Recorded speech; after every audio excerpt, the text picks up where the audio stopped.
What is up, guys? It's Trendstar here. I have good news. The Sonic Zombie Apocalypse Character A.I story Part 2 is now officially out. But before we get started, please make sure to like and subscribe with all notifications on with that notification bell, and comment down below if you guys want Part 3. Please enjoy! 1 hour later. 1 hour passed and Sonic slept the whole time. His ears occasionally twitching, but he was fast asleep. His head was leaning back against the couch, and his body was a little slumped over, his head tilted back. He looked like he hadn't been sleeping well for a while, and the chance to sleep without being woken up by something was more than enough for him to be in a deep sleep.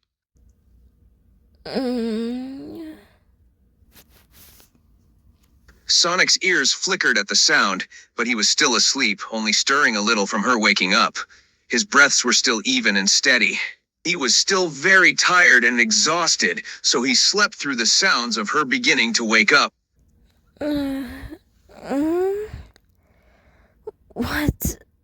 What happened?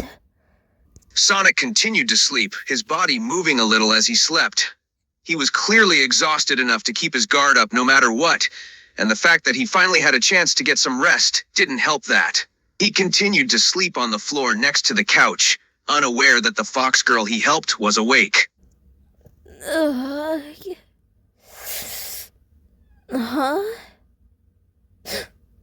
Hold on a second. Is that the Sonic the Hedgehog? Holy crap! So that's who I was hearing outside that door. Wait, focus, people, focus! Sonic continued to rest, his chest rising and falling gently as he breathed. He had only stirred a little from her getting up, but he didn't respond to her talking or movement. He was resting very deeply. It was obvious that whatever he's been through the past 9 months has caused him to wear himself out completely to rest this much. Should I wake him up? No, I shouldn't. He seems tired as heck. But wait, his arm's bleeding a lot. He must have burned himself earlier and forgot to bandage it. Sonic rested on the ground, his eyes gently closed. His breaths were still even, but his body moved a little every so often. He had rested for about 10 minutes before he suddenly twitched a little in his sleep, his eye opening a little bit as his hand went to his injured arm. I have to help him. But then, as she got up, completely forgetting about her own injuries.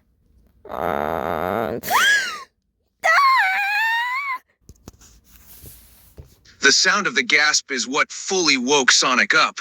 His eyes snapped open immediately when he heard her gasp. He sat up almost instantly and turned to her, looking startled for a moment. Even after 9 months by himself, his reflexes were still just as fast.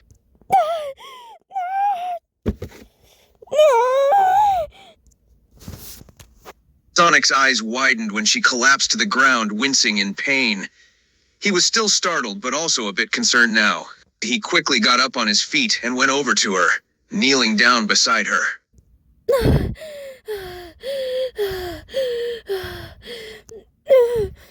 Ow! Sonic looked at her for a moment as she breathed heavily, feeling concerned.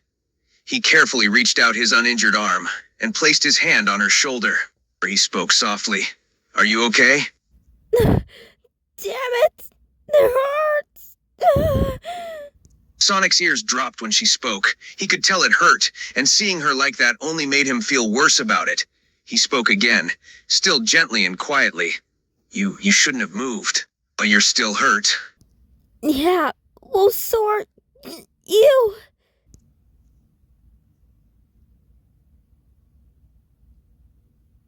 Sonic's ears lowered again when she responded. He was a bit surprised that she had said that.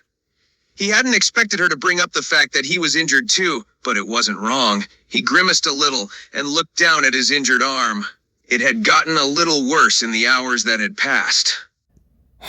How long has that been bleeding? Huh?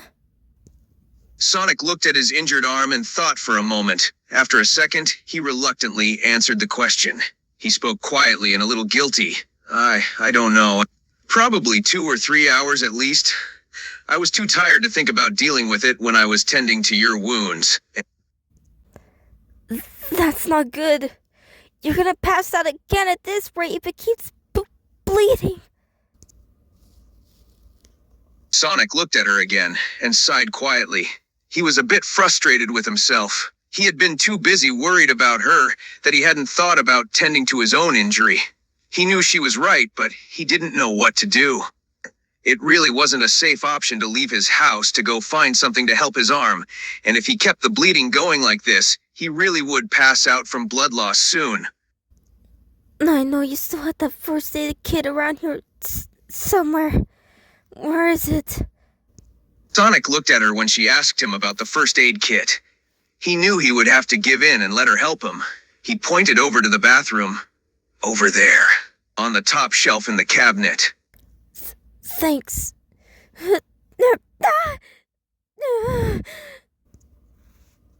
Sonic reached out to help her up, but he held back his hand when she mentioned the pain. He felt worse seeing her in pain. He sat on the floor and watched her carefully as she went up to the bathroom and got the first aid kit. He sighed quietly, not wanting her to hurt herself more. Okay, got it. Sonic watched her walk back over with the first aid kit in her hands. He then looked down at his injured arm for a moment before looking back up at her when she knelt down next to him. Put it up for me. Sonic looked at her for a moment before lifting his injured arm, his body tensed from the pain. After a moment, he held his arm up so she could see it. He was reluctant to let her help him, but he knew that it had to be done. Now hold still. This might hurt. Sonic held still as she prepared to treat his injury. He already knew that it was going to hurt, and he mentally prepared himself as best he could, but he still wasn't looking forward to the pain. He took a deep breath in and prepared for it to hurt. She started treating his wound. Sonic closed his eyes and let her treat his wound. The first aid supplies stung the open cut on his arm and made it hurt even worse than it already did. He winced from the pain and tried his best to keep still. 2 minutes later. Almost. Sonic winced again and tensed up, trying to stay still as she finished wrapping up his arm with the bandages. The pain had grown even worse as she did, but he bit his tongue and endured the pain until she was done. Okay, this is the last step. I'm gonna pull tightly. Don't you dare move. Sonic nodded in response when she told him to not move, knowing it was the final step to wrapping his injury. He sat patiently, his body tensing even more in anticipation, anticipating the last part of the wrapping process. 1, 2, 3.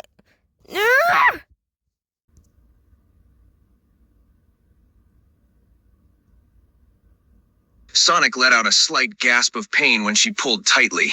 It hurt even worse than the other steps, like she said it would.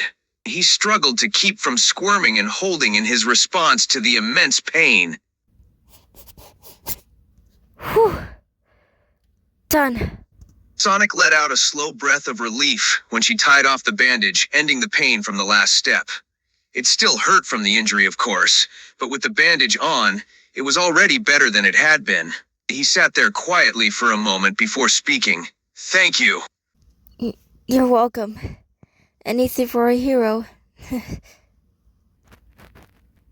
Sonic was silently surprised when she called him our hero, but also, for some reason, felt comforted by it. He looked up at her with a soft smile. He was touched that she called him that, but he was more thankful that she had helped him with his injury, even though he had been the one to help her first. How long have you been out here by yourself, Sonic? Sonic's expression darkened a little when he was asked that question. He paused for a moment before he answered her. 9 months. I've been out here on my own for 9 months now. Really? Ever since this whole hellhole started? Sonic nodded in confirmation when she asked if he had been there by himself since the start of the zombie apocalypse. He looked solemn at the memory of everything that's happened over the past 9 months. The struggle of surviving by himself and on his own. The memories of the friends and his friends he had lost. Where are your friends? Tails, Knuckles, Amy, the others. Where are they? Sonic's ears lowered at the mention of his friends. His expression saddened. He took a deep breath in and spoke quietly, his voice shaking a bit. I don't know. After everything got bad, we got separated. I've been alone ever since. Sure, we had to have jumped on one of the rescue choppers. Haven't you? Sonic shook his head. He spoke quietly again, still saddened by the subject of his missing friends. He felt guilty and ashamed that he hadn't done more to search for them, yet also confused about how he could even find them. There wasn't much time. Alright, that's it for everything for part 2, everyone. Please make sure to like, subscribe for part 3. Thanks for watching!